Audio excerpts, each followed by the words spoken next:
जेमेसी सबैजनालाई आज चाहिँ म चाहिँ तितसको पुस्तक 3 अध्याय पढ्न गइरहेको छु।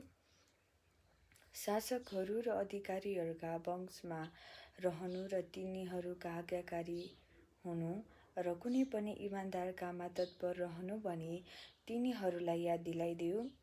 तिनीहरूले कसैको बदमानी नगरून्, झै झगडाबाट अलग बस्नु, नम्र हुन् र सबै मानिससँग भद्रताको व्यवहार गरून्।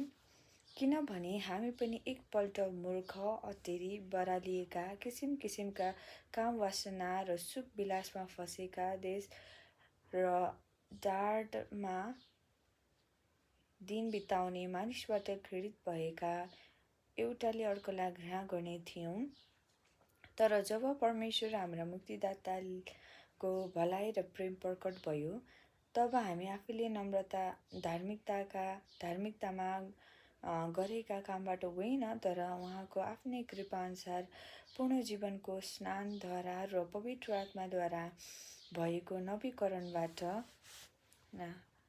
उहाँले हामीलाई मुक्ति दिनुभयो, जो उहाँले हाम्रा मुक्तिदाता यीशु ख्रीष्टद्वारा हामीमाथि प्रशस्त गरी खनाउनु भयो, ताकि उहाँको अनुग्रहले धर्मी ठहरिएर हामी अनन्त जीवनको आशा राख्ने उत्तराधिकारी बन्न सकौँ। यो भनाइ पक्का छ, म चाहन्छु कि तिमीले यी कुराहरूमा जोड देऊ र ताकि तिनीहरू जसले परमेश्वरमा विश्वास गरेका छन् आफैलाई असल काममा कायम राख्नको होसियार रहनु, किनकि यी कुरा मानिसहरूका लागि उत्तम र लाभदायी छ।